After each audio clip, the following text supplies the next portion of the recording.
소망 가운데 첫 주일을 지키시는 여러분들께 주의 은혜가 충만하시기를 축원합니다. 이 평범한 사람들의 단순한 소원은 건강과 평안입니다. 그리고 경제적으로 좀 나아지기를 기대하는 마음이고, 연세를 더해 가시는 부모님들의 소원은 흩어져 사는 자녀 손들이 무탈하게 잘 지내는 것이 평범한 소원일 것입니다. 이 히브리 사람들이 보는 시간관이 하나는 물리적인 시간관, 자연적인 시간입니다. 하루는 24시간입니다. 1년은 12달이고 365일입니다. 2018년이 지나고 2019년, 여러분과 제가 이 세상에 없어도 시간은 계속 오고 시간은 계속 갈 것입니다. 이것이 물리적인 시간관입니다. 그런가 하면 사건 중심의 시간관입니다. 이 흘러가는 시간 안에서 어떤 사건이 있는 것만 시간으로 보는 거예요. 이걸 역사적인 시간관이라 이렇게 말하기도 하거든요. 1년이 갔든 10년이 갔든 아무 일이 없었으면 시간이 없는 겁니다.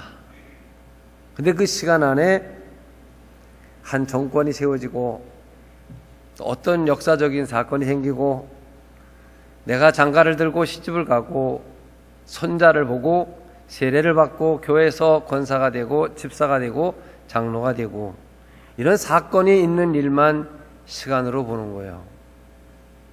한번 생각해 보세요.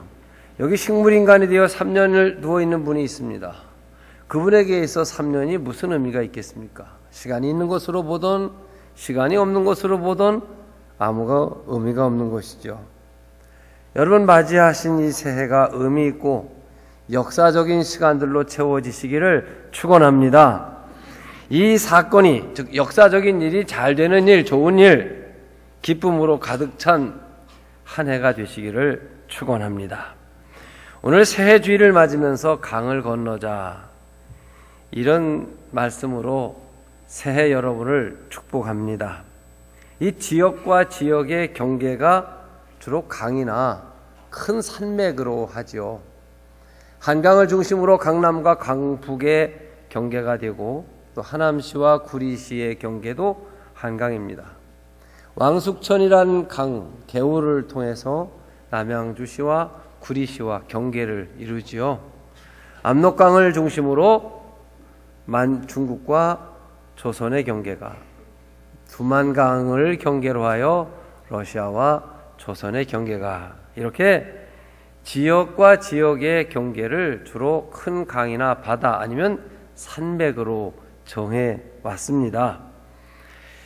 그러므로 강을 건너자 하는 말은 지역의 경계를 넘어 다른 세계를 들어가자는 말이 됩니다. 한 개인이, 한 민족이 강을 건넌다 하는 것은 대단히 중요한 의미를 갖습니다. 역사 속에 한 사람이 강을 건너면서 새 역사를 시작된 일은 수없이 많습니다. 예를 들어 BC 49년 유명한 율리어스 시저는 루비콘 강을 건넜습니다. 유명한 보았노라 싸웠노라 이겼노라 주사위는 던져졌다. 그가 루비콘 강을 건너므로 말미암아 1000년 로마의 공화정이 무너집니다. 그리고 황제 체제로의 새로운 역사는 시작이 됩니다. 강을 건넌다는 말은 이제까지의 법과 질서를 뛰어넘어 새로운 세상, 새로운 세대를 연다는 그런 의미를 갖습니다. 1392년 고려 장수인 이성계라는 군인이 임금의 명을 받아 명나라에 요동을 치러 5만의 군인을 이끌고 압록강을 건너가다 그 압록강 안에 위화도란 섬이 있습니다. 거기서 우리가 과연 요동을 칠 수 있느냐 하다가 거꾸로 돌려 노쇠한 고려 정부를 무너뜨리고 자기를 중심으로 한 새로운 왕조 이시조선을 세웁니다. 이것이 유명한 위화도 사건이라고 우리가 말하지요. 근대사에도 1961년 5월 16일 박정희 장군이 이끄는 군인들이 한강을 넘습니다. 중앙청에 태극기를 개양합니다. 제3공화국 정권이 창출되고 민주공화당이 생겨 20여 년 동안 정권을 잡았습니다. 이 강을 건너기 전에 질서와 법이 다 무너져 버립니다. 새로운 질서, 새로운 법이 시작되는 새 역사를 시작하는 일이지만 모든 강을 건너는 사람들은 인생을 건 모험을 해야만 하는 일이기도 합니다. 오늘 새해벽두에 강을 건너자 하는 말은 이제까지의 삶에 안주하지 말고 새로운 세계를 향하여 모험을 걸자, 결단하자는 그런 의미를 갖습니다. 세계 인류 문명의 발상지들을 보면 대개 강유역들이지요. 나일강 유역, 아마존강 유역, 황하강, 또 유프라테스강, 티브리스강 유역에 메소포타미아 문명이 있습니다. 대개 문명의 발상이 강을 주변으로 되어지죠.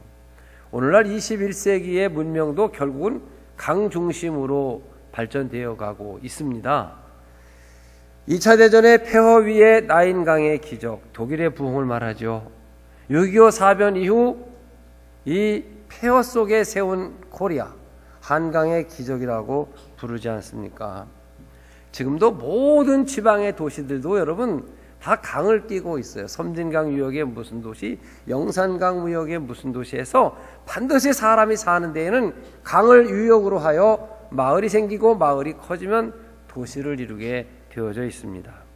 이런 측면에서 강을 떠나자 하는 뜻은 이제까지 의지에 살던 모든 것을 버리고 새로운 출발을 하자는 말이 됩니다. 믿음의 조상 아브라함의 고향은 메소포타미아 문명의 발상지, 성경은 갈대아 우르라고 표현하고 세계사에선 유자 알자 써서 우르라고 이렇게 표현을 하기도 합니다. 여러분 읽어드린 이 본문 말씀 1절에 본토 친척 고향을 떠나라 그러고 아브라함이 가나안 땅에 들어갔더라 그때 75세였더라 하는 걸 보면 1절과 4절 사이에는 유프라테스 강과 티그리스 강을 건넌 겁니다. 그러면 강 건너기 전에는 어떤 것이 있느냐 하면 아브라함이 살았던 삶의 기초들이 있죠. 거기엔 태어나서부터 자란 혈연이 있어요. 삼촌, 사촌, 오촌, 칠촌 하는 사둔하는 혈연이 있고 지연이 있어요. 어디 사람? 그러면 우리 동질감 느끼잖아요. 그처럼 지연이 있고 학연이 있어요. 어느 학교 몇 기냐, 몇 기 후배냐 하는 거. 그 다음에 거기에다 먹고 살던 문전옥답, 농토 같은 것들이 다 있는 것입니다. 그러면 강을 건너자 하는 말은 그것들을 버려야 된다는 그런 의미를 갖게 되죠. 성경의 역사를 보면 하나님의 크신 이 역사적 드라마가 이 강을 중심으로 펼쳐지고 있습니다. 창세기 14장 13절을 보면 이 가나안 땅에 하나님 말씀을 듣고 우르를 떠나 가나안 땅에 들어와 사는 아브라함을 가리켜 그곳 토박이들 원주민들이 히브리 사람이라고 불러요. 히브리 사람 아브라함에게 이렇게 말해요. 근데 이 히브리 사람이란 무슨 말이냐면 강 건너온 것들 그런 소리예요. 우리 옛날 지금은 점점 사라지는 언어가 됐습니다만은 6.25 때 38선을 넘어온 피난민들을 가리켜 38따라지 그렇게 불렀어요. 이게 38선을 건너온 사람들인데 터닫고 사는 원주민들이 볼 때 초라하고 보잘것없는 사람들을 멸시해서 부르는 말이 따라지. 따라지가 이 화토판에서 제일 무슨 용어를 써야 됩니까? 끝발이 제일 낮은 거. 그걸 따라지라고 그랬어요. 그러니까 터잡고 살고 오래 살던 사람이 와 자기 동네에 빌붙어 사는 피난민을 가리켜 멸시해서 부른 그런 말이지요. 근데 하나님께서는 이 강 건너온 사람들, 하나님의 말씀을 따라서 강을 건넌 사람들을 통해 하나님의 큰 역사를 이루셨습니다. 자, 우리 1장 1절과 4절 사이에 강을 건넜다. 그리고 하나님이 지시한 곳으로 갔다 그랬어요. 그러면 아브라함은 인간의 생각과 경험 보이지 않는 것을 보고 이 하나님의 말씀을 따라서 강을 건넜어요. 강을 건넌 힘, 그 동기와 이유는 하나님의 말씀 때문이었어요.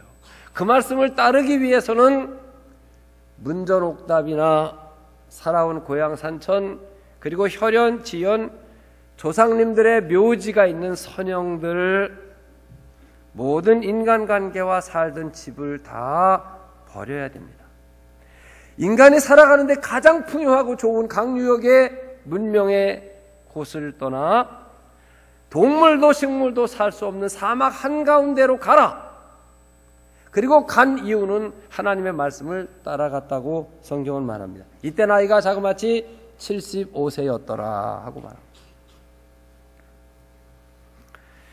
자, 여러분, 하나님께서는 왜 이런 일을 아브라함에게 하셨을까요? 인류 문명의 발상지는 강유역이고, 강유역은 비옥한 토지에서 양식이 생산되고, 강유역에 살다는 말은 풍요로움을 가리키는 말입니다.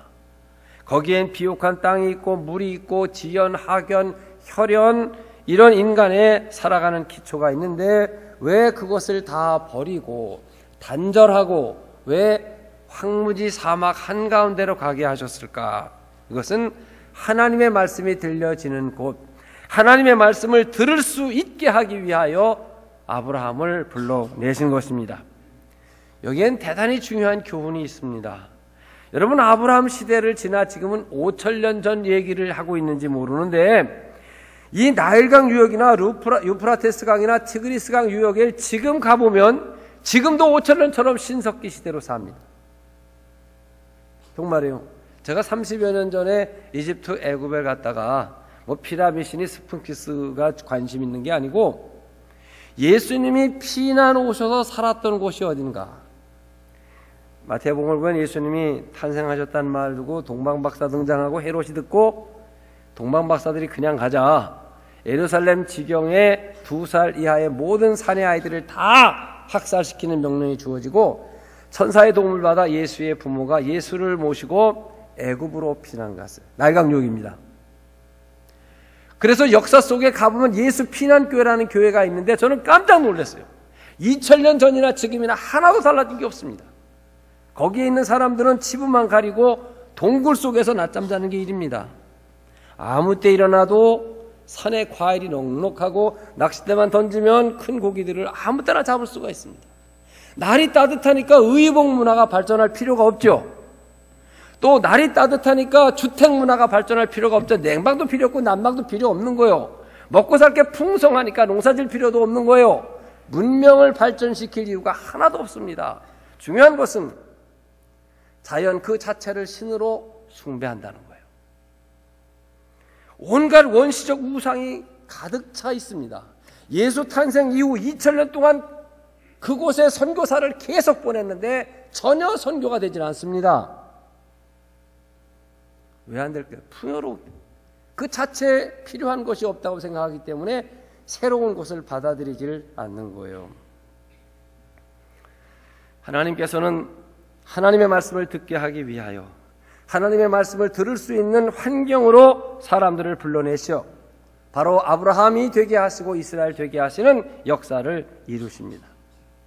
여러분들 중에 혹시 작년 한 해는 너무나 힘들었다, 참 사막과 같은 황무지에서 힘에 헤맨 것 같이 힘든 시간을 살았다, 그러면 감사하시길 바랍니다. 하나님께서 강을 건너가게 하신 겁니다. 하나님의 음성을 듣게 하신 것입니다. 주어진 환경 속에서 하나님의 말씀을 듣고 순종하시면 복이 되는 것입니다. 오늘 들으면 아브라함을 향하여 너는 복이라, 바로 그 환경, 풍요로운 강 옆에서가 아닌 사막 한가운데에서 너는 복이라, 이렇게 선언을 하셨습니다.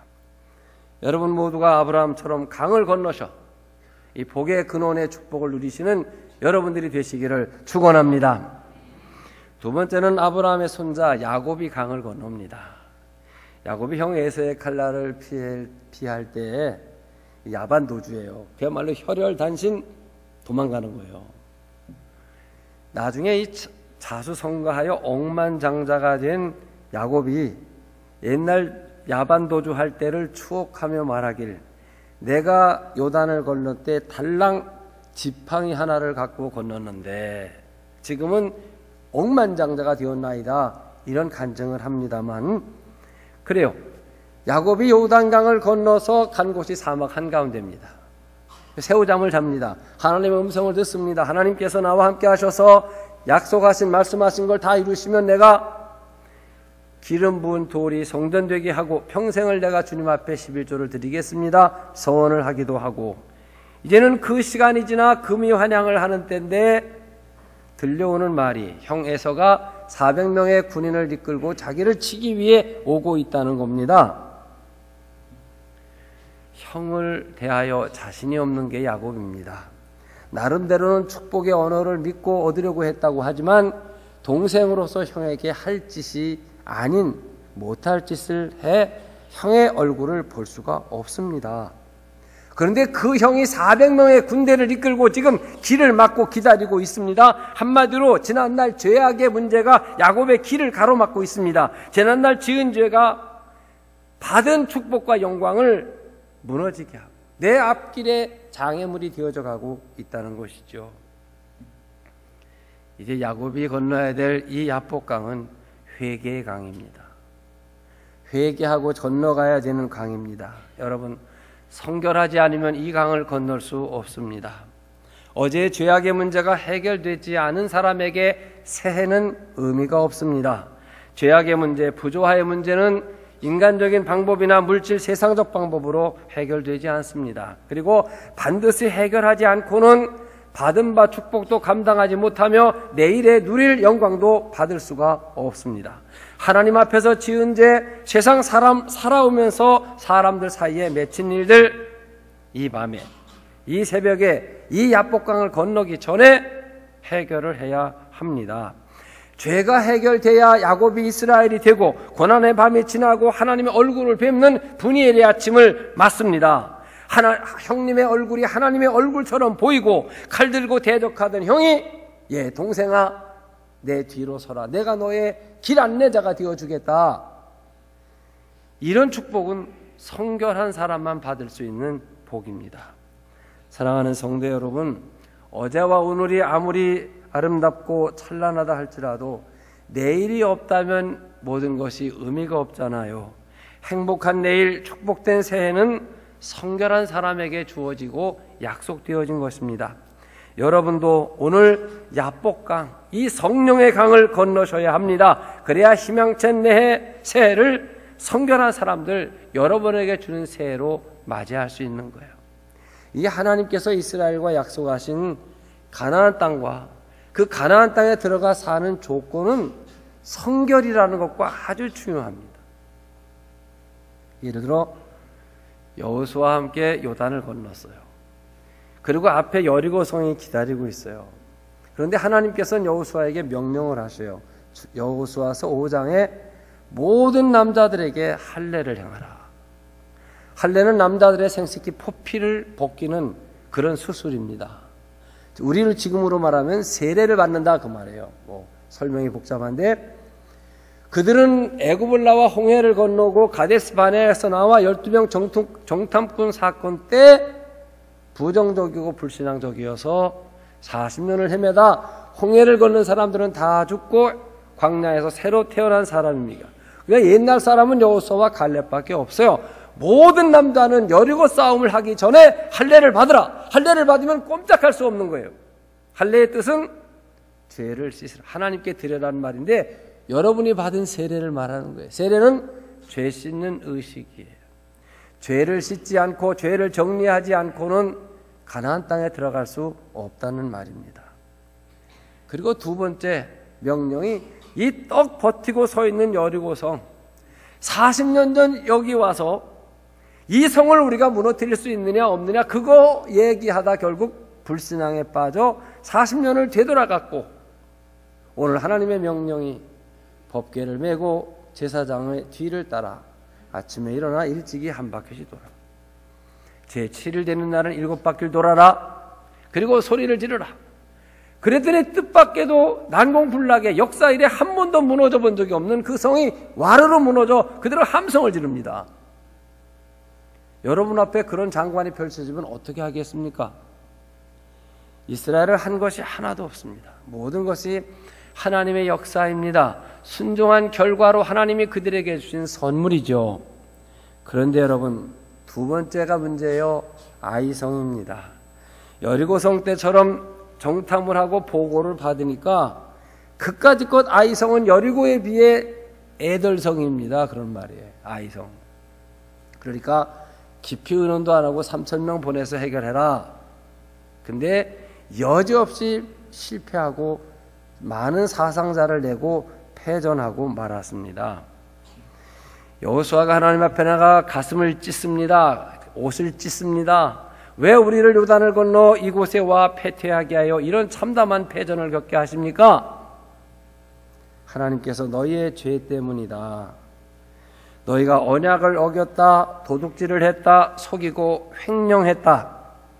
그래 제비를 뽑아 죄인을 추적해 보니까 아간이 은금과 외투를 그 천막 밑에 파고 묻어 공적인 싸움에서 사취를 해버린 그런 일이 있었습니다. 그들은 아간과 아간의 피부치들을 다 모아놓고 모두가 덤벼들어 돌을 던져 그 집 식구들을 돌무더기를 만들어 버렸어요. 이게 아골골짜기 괴로움이라는 그런 말입니다. 사실 우리 교회는 교회를 여러 번 짓고 또 땅을 사고 수많은 일들을 겪고 지냈는데 심심하지 않게 재정사고가 납니다. 재정을 보는 분들이 재정을 주머니에 집어넣어요. 공금횡령이죠. 부당하게 지출을 합니다. 또 납품은 안 되는데 돈은 먼저 갑니다. 국산품으로 견적은 들어왔는데 중국제가 들어와 공사를 하는데 싸워도 얘기가 안 됩니다. 싸우는 사람은 저밖에 없습니다. 참 가슴이 터집니다. 교회 돈을 써버리면 이자는 교회가 내고 돈을 그 사람이 가지고 갔으니 부자가 될 것 같은데 시간이 지나고 나서 보면 흔적도 없어져 버립니다. 이론적으로는 그가 부자가 되고 교회가 망해야 되는 거예요. 여러분 회사도 그렇잖아요. 회사에 사장님이 계셔요. 사원이 공금을 횡령하거나 부당하게 배임을 했어요. 그럼 어떻게 되겠어요? 하나님의 집도 똑같이 하나님이 하시는 일이거든요. 모세는 하나님의 율법을 순종하는 자에게 1000대까지 복을 준다. 그렇지 않은 자에게 3, 4대까지 저주를 하리라. 여러분 3, 4대 저주를 받으면 아무것도 없는 거예요. 무서운 것입니다. 우리가 교회의 모든 봉사가 다 돈을 만지는 거예요. 여전도회, 남성교회, 교회학교, 재정할 것 없이 모든 것이 돈을 만지는 거예요. 거기에 주인은 하나님이셔요. 행여라도 자기에게 공적인 일을 하며 사적인 일을 취하면 이것이 아간의 집이 되고 이것이 고라의 집이 되고 이것이 아나니아와 삽비라가 되는 거예요. 결국은 교회에서 실종되어 버리고 많은 사람들이 되는 걸 수없이 겪습니다. 울부짖는 여호수아를 향하여 하나님께서는 죄를 정리하라, 백성을 성결케 하라, 그리고 내일을 기다리라. 성결치 못하여 성을 얻지 못했고 이제 성결케 되었으니 저 성은 너희의 것이다. 여호수아서 8장 18절에 보면 여호수아에게 이르시되 내 손에 집은 단검을 들어 아이성을 가르치라. 이제는 여호수아의 칼로 가르치는 것마다 다 여호수아가 접수를 합니다. 아이성을 가리키면 아이성이 접수되고 헤브론을 가리키면 헤브론이 접수가 되고 모든 가나안 땅이 여호수아와 이스라엘의 것이 됩니다. 단 스스로 성결케 하면, 이 성결이란 가나안 땅을 주는 전제 조건입니다. 이스라엘 민족에게나 개인에게나 똑같이 전제가 스스로 성결케 되면, 사랑하는 성도 여러분, 우리는 모두가 똑같은 양심을 가져서 죄의식이나 죄책감을 다 가져요. 죄를 지고 나면 쫓아오는 사람이 없어도 혼자 쫓기는데 이 쫓기는 죄인에게 내일은 붙잡혀 죄값 치르는 날이 되는 거예요. 두려운 날이에요. 심판의 날이 되는 것이죠. 그래서 죄인에게 내일이 없어요. 성결케 된 사람들에게만 내일은 있는 것입니다. 야곱에게 있어서 야복강은 예수의 보혈이 흐르는 강입니다. 이곳에서 야곱의 모든 허물과 원수 맺는 일과 못된 습관과 열매 맺지 못한 일, 애성품을 벗어버려야 이스라엘이란 새 이름을 얻고 브니엘의 밝은 새 아침을 맞게 되는 것입니다. 강을 건넌다는 말은 과거를 단절했다, 정리했다는 그런 말이 되기도 합니다. 사랑하는 성도 여러분, 여러분은 야곱처럼 야복강을 건너셨습니다. 기도하고 회개하고 잘못을 정리하고 모든 부조화의 죄를 씻었습니다. 울부짖으며 모든 부조화가 내 탓이로다 가슴을 쳤습니다. 이제는 형의 발꿈치를 잡고 속이는 자라는 야곱이란 이름을 벗어버리고 변화된 이스라엘이 되어 하나님의 영광을 위해 살며 모든 사람들을 섬기는 사랑의 사람으로 새롭게 되는 것입니다. 하나님의 얼굴을 뵐 수 있는 성결한 자가 되는 것입니다. 마태복음 5장 8절에 주님께서는 마음이 청결한 자는 복이 있나니 저희가 하나님의 얼굴을 볼 것이요. 이 하나님의 얼굴을 보고 형의 얼굴을 보니까 성경의 에서의 얼굴은 에서라는 말이 뻘겋다 그 말입니다. 그리고 수염이 많은 사람이라고 그랬어요. 지금 야곱을 치기 위해 광야를 며칠 동안 먼지를 뒤집어 쓰고 와 고릴라 같은 형 얼굴이 하나님의 얼굴을 뵙고 보니까 형의 얼굴이 하나님의 얼굴과 같더라는 것입니다. 그리고 그 형과 부둥켜 안고 화해를 이루는 아침이 분이엘입니다. 오늘 이 아침이 여러분에게 분이엘의 아침이 되시기를 바랍니다. 오늘 떠오르는 태양이 여러분의 앞길을 비추기 위하여 솟아오르고 있다는 사실을 믿으시기를 바랍니다. 세 번째는 모세와 이스라엘 백성이 홍해라는 바다를 건너는 일입니다.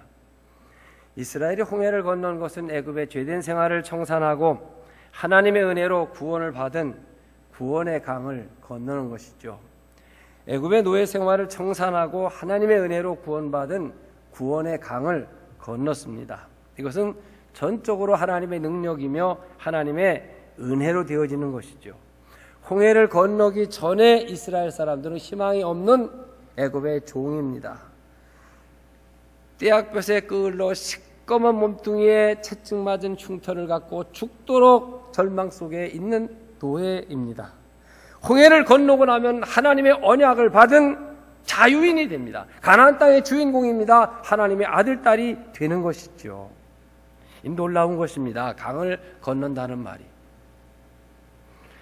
출애굽기 14장과 15장 사이를 읽어보면 14장은 이 믹돌과 바하이로 상황에서 그야말로 아비규환 생지옥 같은 상황에 절규하는 장면이고 15장은 홍해를 건너 막 북받쳐 오르는 그 기쁨을 갖고 노래하는 그런 장면인데 그 사이에 보이지 않지만 홍해를 건너는 모습을 우리는 상상해 볼 수 있는데 역사적인 사건만이 아니라 그 홍해를 건너는 사람들 중에 여러분이 있고 제가 있다고 생각해 보세요. 저는 그 성경을 읽으면서 내가 지금 홍해를 난 길을 걸어가고 있다. 우리의 얼굴 모습이 천차만별입니다. 그들의 신앙의 크기도 천차만별일 텐데 얼마나 많은 생각을 하고 홍해를 건넜을까? 자, 믿음 없는 사람은 이 갑자기 출렁대던 바다가 물이 벽이 되고 그 사이에 길로 가니까 얼마나 좁은, 출발할 때부터 가야 돼 말아야 돼 얼떨결에 뒤에 밀려서 들어오긴 했는데 멀어져 가는 애굽을 보면서 어떻게 해야 되나, 저기 다시 갈 수 있을까, 마치 롯의 부인이 소돔과 고모라성 쳐다보듯이 그런 미련을 갖고 가슴이 조마조마하니 콩알만 해가지고 얼떨결에 건넜어요. 믿음이 없는 사람은 그 무리만을 이렇게 내버리면 나는 뭐야, 우리 애들은, 이런 불안감이 분명히 있었을 거예요. 반면에 여러분, 하나님의 능력을 믿고 믿음으로 가는 사람에겐 찬송의 자리지요. 예, 찬양의 자리지요. 감사의 자리지요. 정말 하나님께서 능력으로 이 물벽을 붙들고 계시고 우리를 인도하고 계시구나, 할렐루야, 하나님을 찬양하자.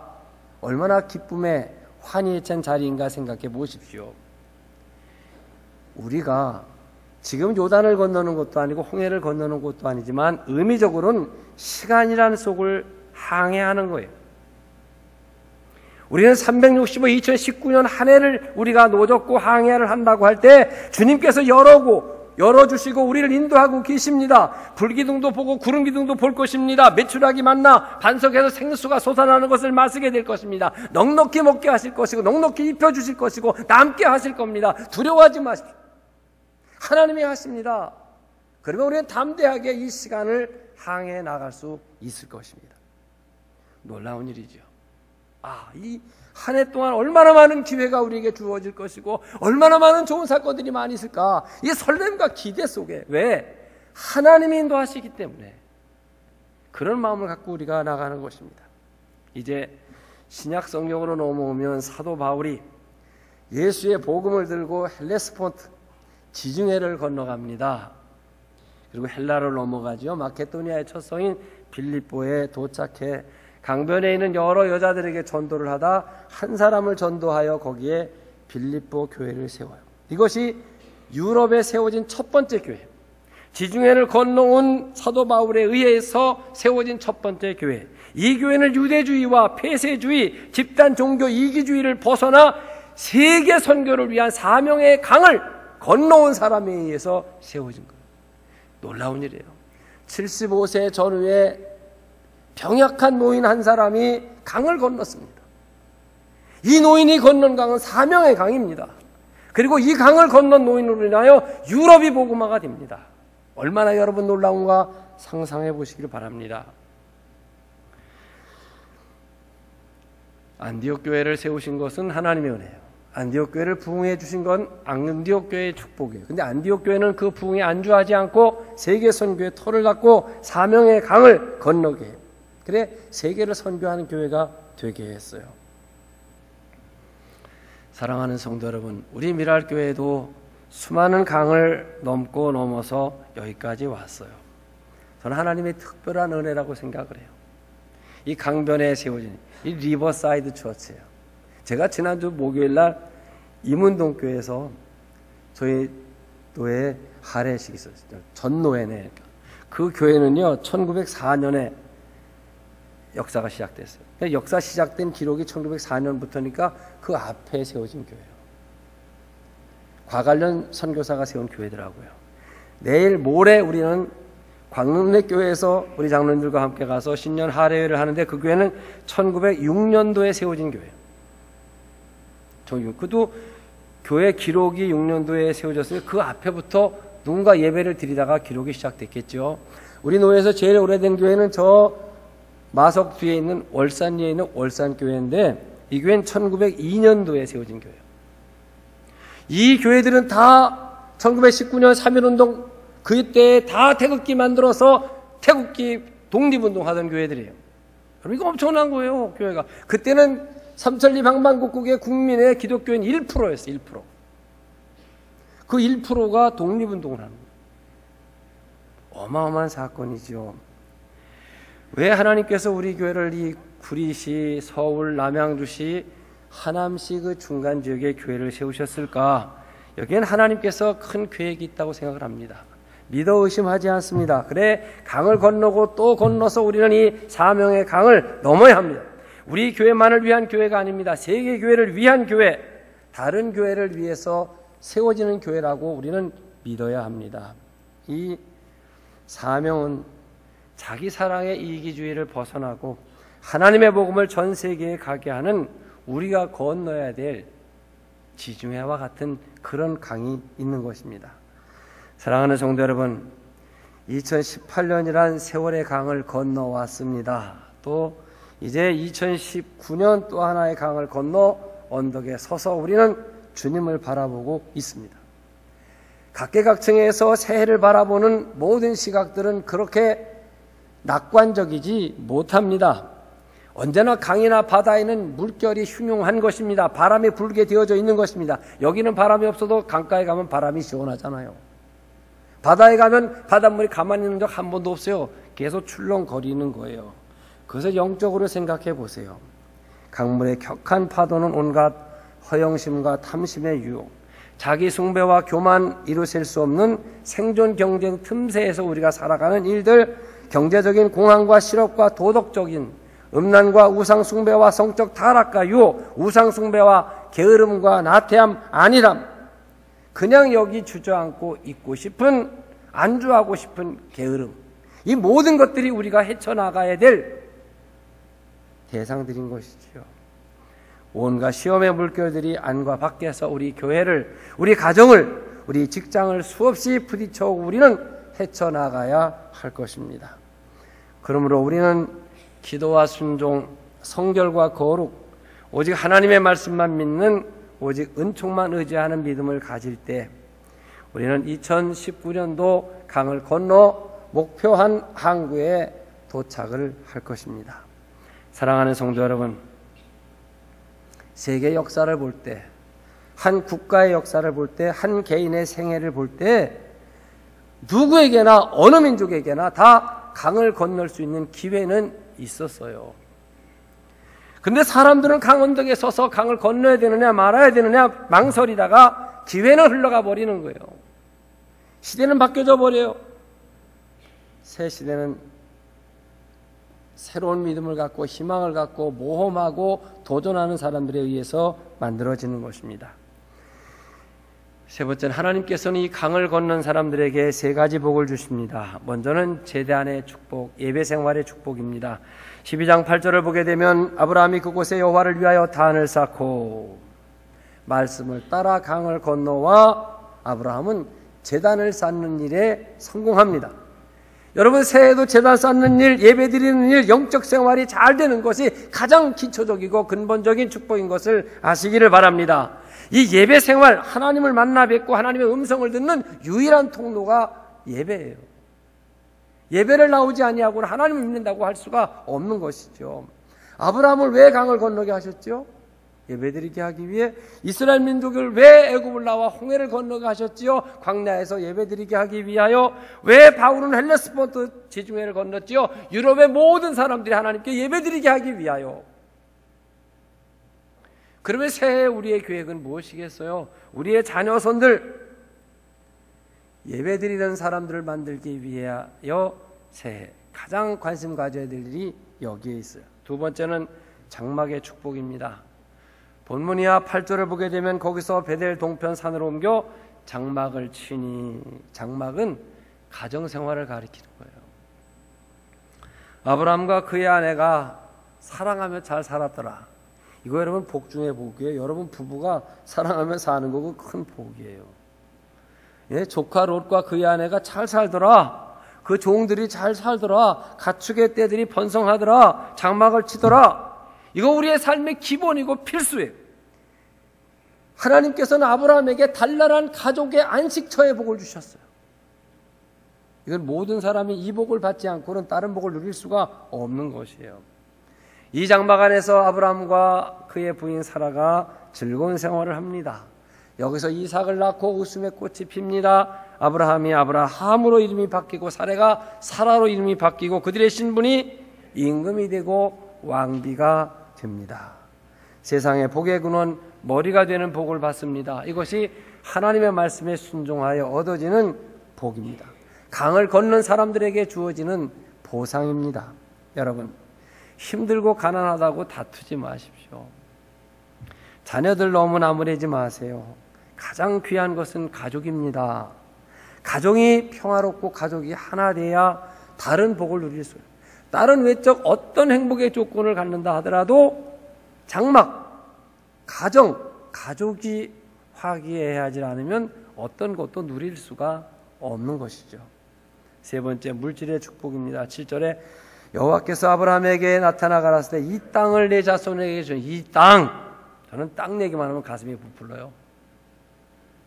여러분 땅 싫어요? 난 땅이 좋은데.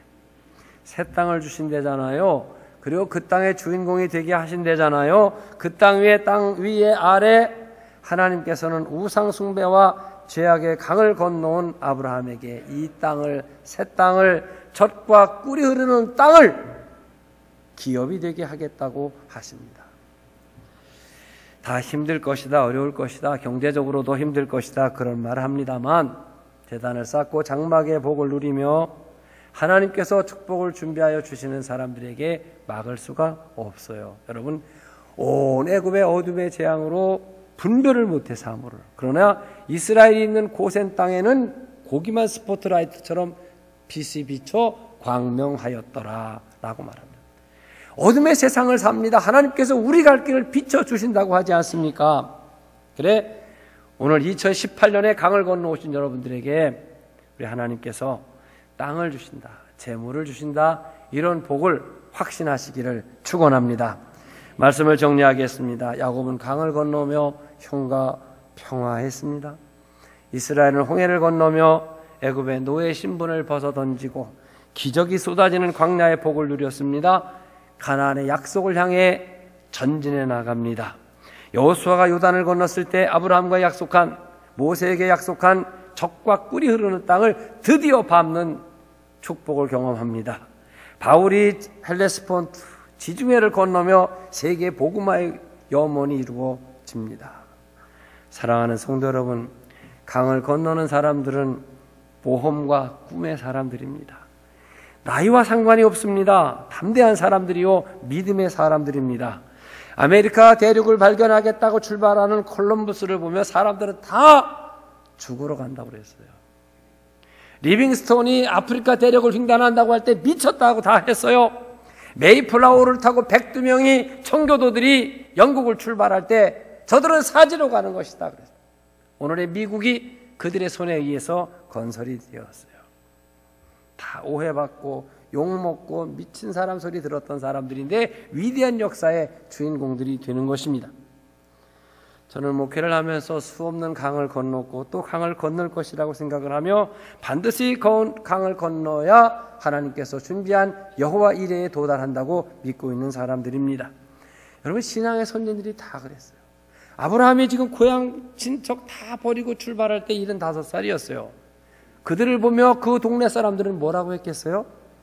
자, 노아 할아버지는 120세에 하나님 말씀을 따라 방주 건축을 시작하기 시작했어요. 동네 사람들이 다 이렇게 됐다고 생각을 했어요. 신앙의 선진들이 다 그런 사람들이었어요. 꿈의 사람들이었어요.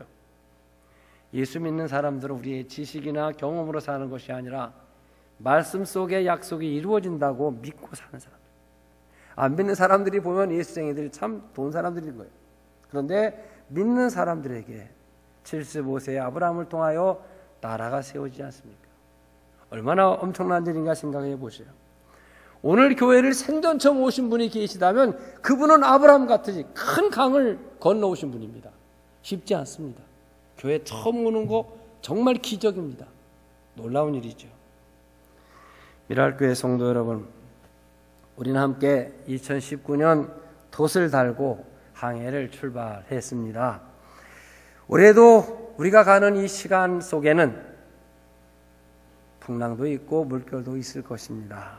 믿음의 돛을 높이 들고 말씀의 돛을 달고 기도의 엔진을 걸고 갑니다.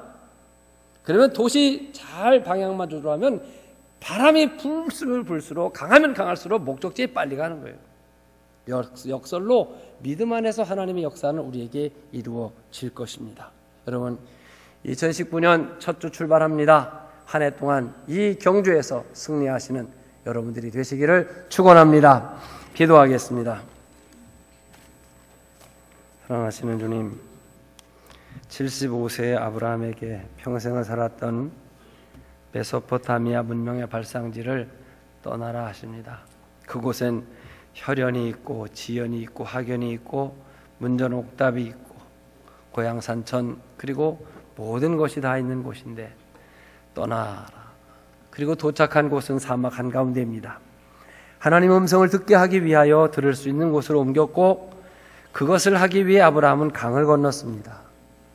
강을 건넌다는 것은 과거와의 단절을 말하고 새롭게 되는 것을 의미하며 결단을 의미합니다. 새해를 맞는 첫 주일에 저희들을 새해를 향한 새로운 다짐을 갖고 우리 하나님께서 인도하고 계시고 이 시간 속에 놀라운 일들이 어마어마한 사건들이 우리를 축복할 것이다라는 기대와 설렘을 갖고 한 해를 살아가며 승리하게 하여 주시옵소서. 귀하신 예수님 이름으로 기도하옵나이다. 아멘.